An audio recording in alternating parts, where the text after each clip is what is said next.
Vamos agora com o debate do dia com Denise Campos de Toledo. E hoje nós vamos falar da CPI das universidades públicas, já instalada na LESP, Assembleia Legislativa de São Paulo. Eu converso com Beth Saão, que é deputada estadual do PT, e Carla Morando, que é deputada estadual pelo PSDB. Uma boa noite. Boa noite. E vamos começar falando aí dessa CPI, que já foi instalada, já gera polêmica. A intenção é fiscalizar e averiguar a utilização dos recursos pelas universidades estaduais. E eu começo conversando com Carla Morando, que faz parte aí da direção aí da CPI, se podemos falar assim. Qual seria o objetivo efetivo em relação a isso? Porque se especulou muito que seria alguma investigação ideológica, que não seria apenas uma preocupação financeira. Sim. Não, na verdade, Denise, isso tudo foi bastante especulação, não é o objeto. O objeto da CPI, na verdade, é a transparência. O que nós buscamos é uma qualidade de ensino que já é maravilhoso, né? A nossa universidade é a melhor universidade da América Latina, a USP, né? Que está colocada como a melhor universidade da América Latina, e as outras todas também do Estado, que também têm níveis altíssimos.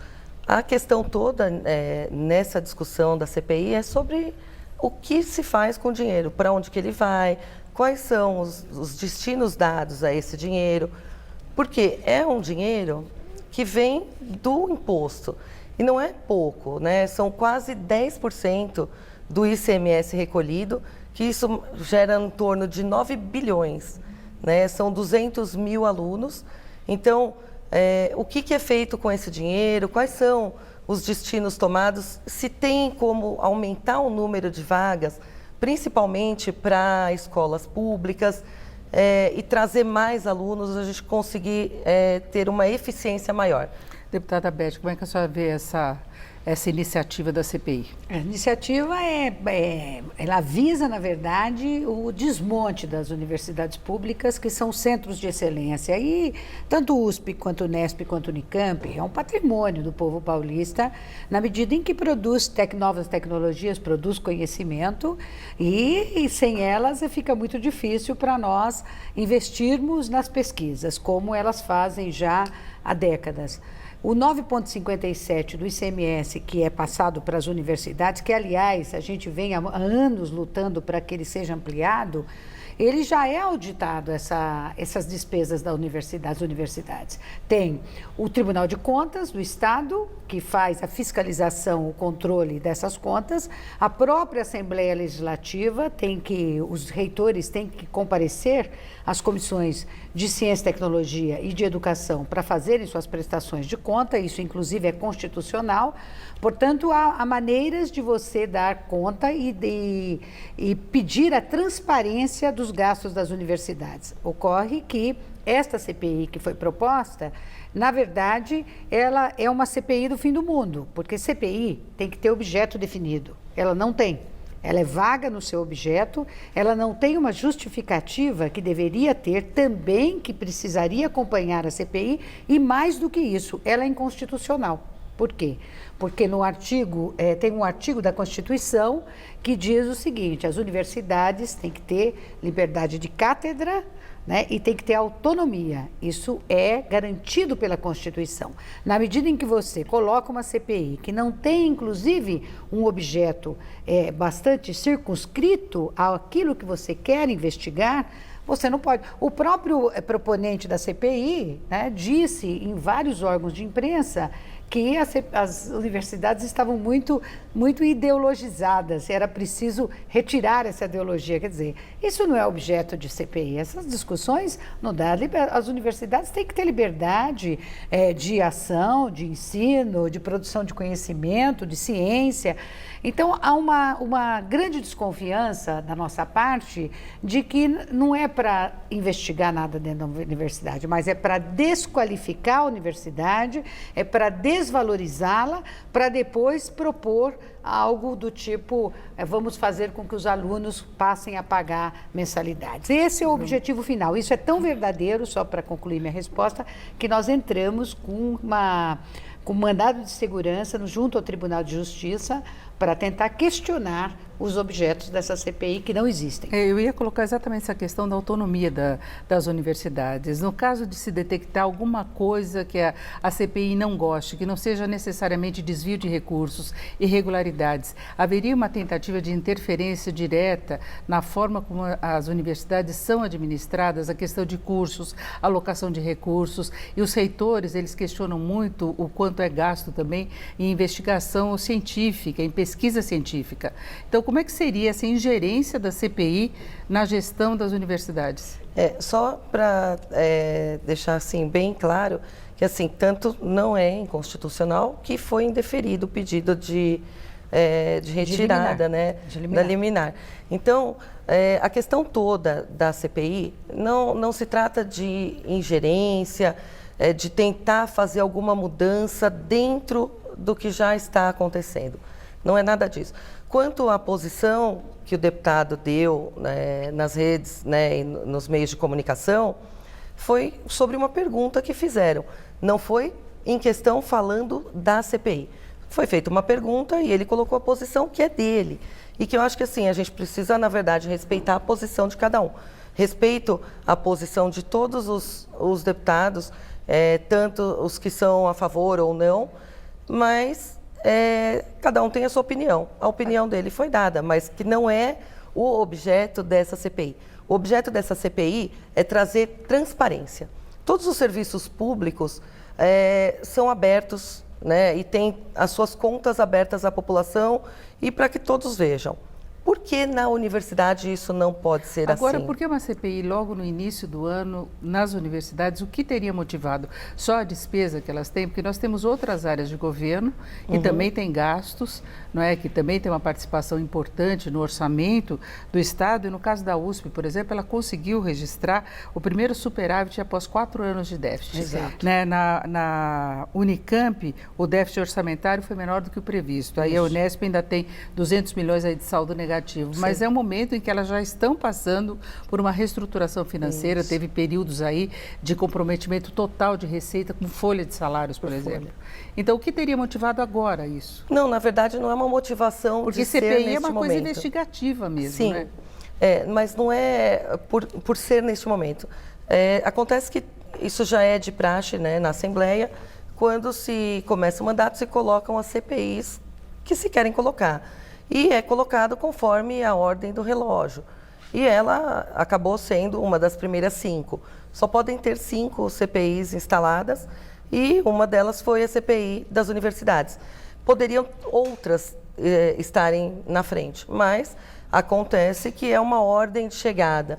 E a ordem de chegada foi colocada, uma delas, a CPI das universidades. Na verdade, a base do governo fez fila lá na Assembleia para poder protocolar as 5 primeiras CPIs. Nós podemos ter a 6ª também, desde que seja aprovada em plenário. Sim. A 6ª CPI pode ser aprovada em plenário. Isso, mas nós temos assuntos mais importantes para investigar, como, por exemplo, a DERSA, os desvios que o Ministério Público tem apontado através de um operador do PSDB, que é o Paulo Preto. Nós temos a CPI da renúncia fiscal, né, que nós propusemos. A renúncia fiscal, se bem investigada, ela pode inclusive trazer mais recursos para as universidades, né? E veja bem, quando a deputada Carla remete ao fato do Tribunal de Justiça não ter dado a liminar, na verdade ele não deu a liminar, não foi pela inconstitucionalidade, porque não foi isso que nós entramos com o pedido. Nós entramos com o pedido do ponto de vista do objeto. E eles apenas alegaram a não interferência de um poder sobre o outro. Até aí, mas o processo continua, ele não foi arquivado, né? Esse mandado de segurança continua sendo objeto de análise pelos desembargadores do tribunal. Nós devemos entrar com um novo pedido de mandado de segurança ou uma representação junto ao Tribunal de Justiça, questionando este aspecto da constitucionalidade desta CPI. Esse é um outro ponto.